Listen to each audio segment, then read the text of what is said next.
Welcome back to Deep in State. I'm your host, Nick Hawks. On today's episode, we have Alireza Ghods, co-founder over at Natix. This episode is sponsored by Gold Hawks & Associates, the most experienced DePIN consultant in the space. We help projects develop strategy, messaging, and token incentives. We'll have a little bit more on us later in the show. Before we get started, make sure you hit the like, subscribe, smash the bell, all the great things that help us keep bringing great guests like Alireza to you. Alireza, what's going on, dog? What's new? Good, good. Last time we talked, it was, I guess, sometime in May, March or May. Yeah. So it was right before our token launch. So Natix token is live. We did our public sale, which went quite well. We have a new product, which is, for Tesla cars. We have a new use case, which is autonomous driving. So yeah, a lot has happened. Happy to dig a little bit deeper into them. Yeah. It's awesome to see you guys growing. I always think he is one of the sharpest minds in DePIN, so it's super cool to see you guys crushing. Let's see, top of the news here for you guys is probably this Tesla thing. Walk me through the, was it the VX360? What's going on there? That's right. Yeah, so a few weeks ago, we announced our newest product, VX360. It's a box that's, as a Tesla owner, you can just get it and connect it to your Tesla. Within your Tesla glove box, there's a USB-A port, and you can just connect this box, set and forget. And what this box does is it collects 360 video data for you and for us, right? So the added value for you is that you can record your entire trip as well as your Sentry mode. Tesla owners notice when you honk or when there's a sudden brake and so on. The Tesla records this event-driven footages, so that's nice to have.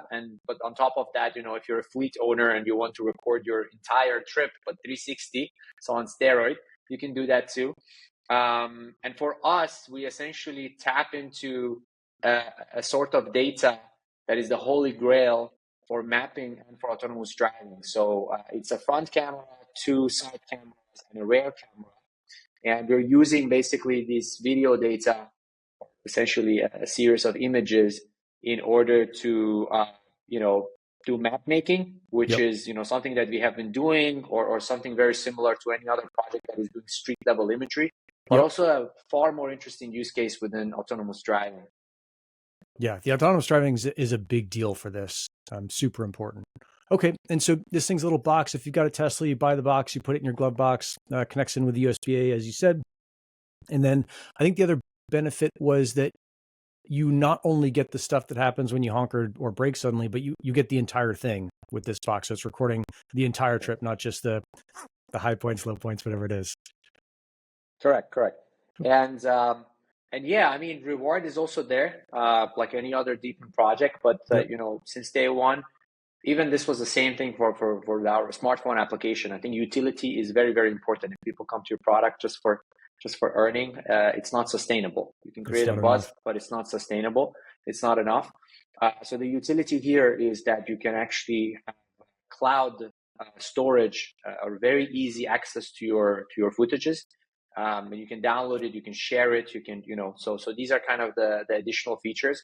And on top of that, we will add more cool utility features, right? Let's say EV charging, a marketplace, which we already have. So these are kind of additional things that we want to add. So earning really becomes secondary, but hey, it's part of the game in DePIN. So I cannot put less emphasis on that too.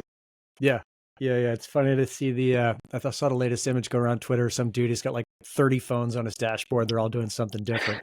Like, I get it. That's part of what makes the world go round. Now, the utility stuff, you got some exciting news with your first customer coming on. Tell me a little bit about that. Correct. So it took us a little time because we were figuring out the supply side of the story. Sure. To be very honest with you, and on a smartphone is not that easy. It's extremely scalable if you crack the code. Yeah. But it took us some time, some trial and error. That's why we did gamification and these navigation and dash cam and these ADAS functionalities that we're adding, like lane detection and collision warning and so on smartphone. But finally, we actually closed our first customer. It's a quite large data aggregator, geospatial data aggregator. And yeah, since then we have been actually since token launch we have been doing burns, so buyback and burns. And we did the third buyback and burn. We actually started to do it every 2 months, but now we started to change that to every month. And the latest one was for November. It was as much as September and October combined. So month to month basis, we had a 100% increase. in the numbers, and this is only going to get ramped up from here. We're already actually, this is quite interesting because with VX360 that we talked, we're already closing a few clients.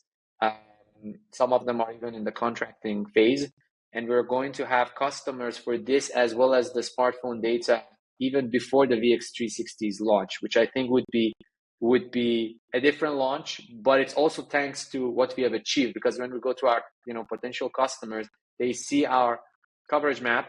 Yep. They see what we have done with the smartphone. So, we just have to show them sample data with VX360, which we already have. Yep. And it's a super easy sell, if you ask me. Cool. Super cool. It's always good to see TIPIN's growing and bringing more customers on. If we look forward, I mean, the last time we talked was May. Now we're in, so that was month 5. We're in month 12, 7-month difference. If we look forward, say 6-7 months, what are you super excited about coming down the pipe over the next 6 months or so? So VX360 would be live. It's going to start distribution in, I would say, end of March, early April, if everything goes well. So good news is hardware is done. Software is something that we're building. Because usually hardware is the more difficult parts in terms of logistics and supply chain and so on. So hardware is already good to go. Nice. Software is something that we are, it's a more complex one, because also for the autonomous driving use case, we can dig a little bit deeper. We need more types of metadata to collect, and it's a little bit more complicated. So we're trying to do it right. That's what takes a little bit longer. So VX360 and having, I would say by mid to end of the year, we want to have something around 10,000 to even hopefully 100,000 devices active.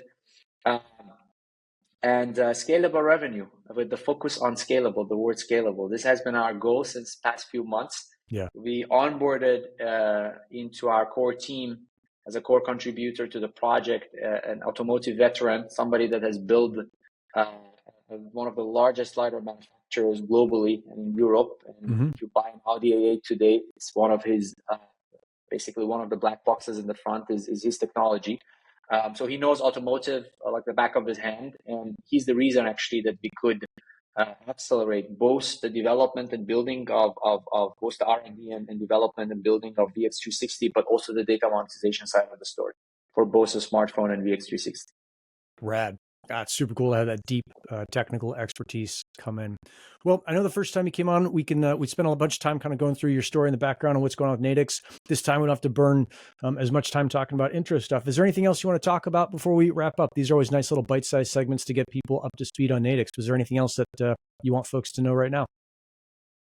I would say one of the things that is, so two kind of call to action for anyone that is interested. Yeah. We have VX360. So if you're a Tesla owner, I think this is the next generation of mapping as well as autonomous driving. If you guys want to learn more about what we do within autonomous driving, which has to do with simulation environments and basically training the AI models, but also testing and validating these, autonomous driving AI stack.